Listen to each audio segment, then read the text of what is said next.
इसके अलावा पाकिस्तान के FATF रडार पर रहने की वजह मोदी हुकूमत है। भारतीय वजीर खारजा ने पाकिस्तान के खिलाफ FATF के सियासी इस्तेमाल का एतराफ़ कर लिया। कहा कि हम हर मुमकिन कोशिश कर रहे हैं कि पाकिस्तान को इसमें फंसा कर रखें। वजीर खारजा शाह महमूद कुरैशी ने FATF से जयशंकर के बयान का नोटिस लेने का मुतालबा किया। वफाकी वजीर हमाद हसन और तर्जुमान दफ्तर खारजा कहते हैं कि भारत का एतराफ़ पाकिस्तान के मौक़िफ़ की तस्दीक है कि पाकिस्तान की ग्रे लिस्ट में मौजूदगी सियासी है।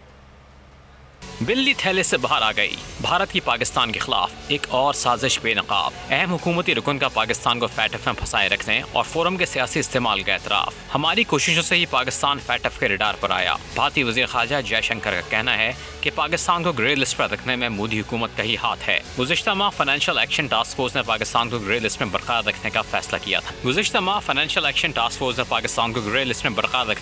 किया था।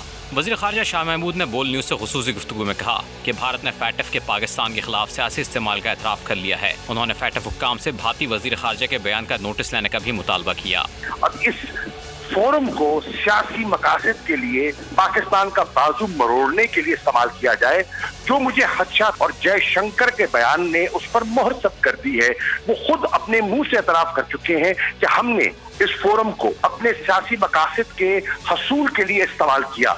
हम चाहेंगे कि इनका जो मेंबरान FATF के इसका नोटिस लें। वफाकी वजीर हमाद हसन ने ट्वीट में कहा कि भारतीय वजीर खारजा का बयान पाकिस्तान के मौक़िफ़ की तस्दीक है कि FATF में पाकिस्तान की मौजूदगी की बुनियादी वजह भारत है। उन्होंने FATF शराइत पर अमल दरामद करके जल्द इस फहरिस्त से निकलने के अज़्म का भी इजहार किया। तर्जुमान दफ्तर खारजा ने बयान में कहा कि भारतीय वजीर खारजा का बयान ने इनकी असलियत अयां कर दी। FATF में भारतीय मनफी किरदार से मुताल्लिक़ पाकिस्तान का मौक़िफ़ दुरुस्त साबित हुआ है कि भारत FATF को सियासत का शिकार करके इसके किरदार पर सवाल या निशान पैदा कर रहा है।